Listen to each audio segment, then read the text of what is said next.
मेरे हिसाब से इसको गोबर कहना गलत नहीं होगा, गोबर है जो कि गौशालाओं का, तबेलों का जो गोबर यहाँ फेंक दिया जाता है ना, वो इसमें मिल रहा है। जय हिंद मित्रों, इस समय मैं हूँ दिल्ली के ककरोला इलाके में। ककरोला गांव का एरिया पड़ता है, ये द्वारका के थोड़ा सा आगे है। तो मैं आपको यहाँ पर दिखाता हूँ साहिबी नदी की स्थिति, कैसी स्थिति है यहाँ पर। क्योंकि हम सभी लोग जानते हैं कि जैसा कि हमारी दिल्ली में यमुना नदी का सफाई का कार्य काफ़ी हाई है ना, काफ़ी पारा काफ़ी हाई हो रखा है, सियासी मामला काफ़ी हाई है ना। तो कहीं ना कहीं हम लोग चाहते हैं कि यमुना नदी भी साफ़ हो जाए, दिल्ली के लोग भी चाहते हैं, है ना। तो जब दिल्ली की जो यमुना नदी को यदि जब हम साफ़ करेंगे तो उससे पहले जो नदियाँ, जो नाले यमुना नदी में मिलते हैं, तो उसको साफ़ करना बहुत ही इम्पोर्टेंट हो जाता है ना। तो मैं बात कर रहा हूँ साहिबी नदी की, जो कि मेरे लेफ़्ट साइड में है। तो मैं चलो साहिबी नदी की स्थिति दिखाता हूँ आपको, अपना आँखों देखा। तो मित्रों, ये है साहिबी नदी, थोड़ा जूम कर लेते हैं। साहिबी नदी में बीच में देख रहे हो ये काई सी, कीचड़ सा, इतना सारा कीचड़ का ढेर लगा हुआ है। मेरे हिसाब से इसको गोबर कहना गलत नहीं होगा, गोबर है जो कि गौशालाओं का, तबेलों का जो गोबर यहाँ फेंक दिया जाता है ना, वो इसमें मिल रहा है। जो कॉलोनियों का पानी है वो भी इसमें मिल रहा है, तो उसी के साथ साथ ही गोबर भी चला आता है। और थोड़ा सा मैं और जूम कर दूँ तो यहाँ कीचड़ भी देखने को मिल रहा होगा आपको। लेकिन ये कीचड़ दिखाने नहीं आया हूँ मैं, दिखाने में ये आया हूँ कि हमारी जो बीजेपी पार्टी जो अस्तित्व में आई है, कि वो क्या काम कर रही थी कि नहीं कर रही है, बस मैं वो काम दिखाने आया था। तो कहीं ना कहीं देखा जाए काम तो हो रहा है भाई, जगह जगह जेसीबी लगी पड़ी है काम करने में, कंपनियों की जेसीबी लगा दी गई है ना, और काम भी हो रहा है। तो काफ़ी अच्छे तरीके से लोग काम कर भी रहे हैं।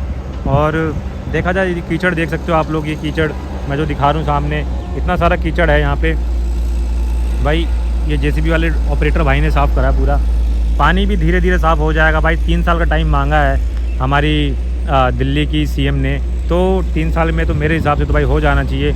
लेकिन अभी पानी की स्थिति की मैं बात करूँ तो पानी जो है काफ़ी काला है, अभी बहुत गंदा है पानी यहाँ का। अभी तो कीचड़ ही नहीं हटा तो पानी तो काला ही रहेगा ना यार। तो अभी थोड़ा सा टाइम लगेगा चीज़ों को होने में। और फिर रही बात, जैसे कि हम सभी लोगों को सुनने में आ रहा है कि भाई ये यमुना में टैक्सी चलाने की बात की हो रही है। यमुना में टैक्सी कब चलेगी? यमुना में टैक्सी जब चलेगी जब पानी पूरा साफ़ हो जाएगा, थोड़ा इंफ्रास्ट्रक्चर बिल्ड हो जाएगा उस टैक्सी के लिए। क्योंकि भाई उस टैक्सी को चलाने के लिए उनसे क्राइटेरिया हैं, वो फुलफ़िल हो पाएंगे, तभी उस टैक्सी को चलाना पॉसिबल होगा। स्टार्टिंग में 15 से 20 टैक्सी चला के ट्रायल किया जाएगा, देखिए सूटेबल है या नहीं है, कंफर्टेबल है या नहीं है, ठीक है। फिर उसके बाद उसको आगे बढ़ाया जाएगा। इस पर चर्चा हो रही है, प्लानिंग हो रही है। लेकिन सबसे पहले जो हो जाता है इसमें, टैक्सी के लिए जो पानी का साफ़ होना बहुत ही इम्पॉर्टेंट हो जाता है ना। तो मैं बात करूं पानी की, तो भाई पानी जो उसमें कम से कम भी नहीं तो 1 to 1.2 मीटर डेप्थ होनी चाहिए पानी की। पानी साफ़ होना चाहिए, पॉल्यूटेड नहीं होना चाहिए, अमोनिया वगैरह नहीं होना चाहिए पानी में, ठीक है। तो ये सारे क्राइटेरिया हैं, ये फुलफ़िल हो जाएंगे तो हमारे यमुना में एक बढ़िया सी फेरी टैक्सी जो चलने लग जाएगी, जो कि हमारे लिए बहुत ही प्राउड मोमेंट होगा।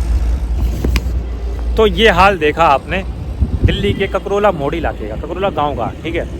तो काम हो रहा है, हमें वेट करना पड़ेगा, हमें इंतज़ार करना पड़ेगा, हमें टाइम देना होगा, और सबसे बड़ी चीज़ हमें सपोर्ट करना होगा। सपोर्ट किस मामले में? सफाई के मामले में। मैं, आप और हम मिलकर सफाई कार्य में सहयोग देंगे, कूड़ा कचरा नहीं फेंकेंगे, यमुना क्लीनिंग कैंपेन में साथ देंगे, तो वो दिन दूर नहीं कि जब यमुना माता पूरी तरीके से साफ़ हो जाएगी, फिर दोबारा बच्चे नहा सकेंगे। दूर दूर से लोग नहाने आया करेंगे। जैसा कि हम लोग अभी प्रयागराज गए थे ना, कुंभ में नहाने के लिए, गंगा में नहाने के लिए, संगम में डुबकी लगाने के लिए। तो कुंभ में पता है आप लोगों को तो पता ही होगा कि भाई देश विदेश से लोग आए थे, फ़ॉरेन से, मेरा आंखों देखा हाल है ये, ठीक है। तो कई करोड़ लोगों ने भी उसमें डुबकी लगाई थी। कहीं ना कहीं वो डुबकी लगाने लायक पानी था, लेकिन ये पानी, यमुना का पानी, अभी डुबकी लगाने लायक नहीं है। ठीक है। तो वो बहुत इंपॉर्टेंट हो जाता है हमारी साहिबी नदी का साफ़ होना यमुना नदी के लिए। तो फिर आप और हम सहयोग करेंगे तब जाके हमारी साहिबी नदी साफ़ हो पाएगी, फिर जाके हमारी यमुना नदी साफ़ हो जाएगी। फिर कहीं ना कहीं जाके हम दिल्ली वाले सर उठा के कह सकते हैं कि भाई आइए ना हमारे दिल्ली में और यमुना में डुबकी लगाइए, है ना। यमुना का पावन जल आचमन करिए, यमुना आरती का लुत्फ़ उठाइए, है ना।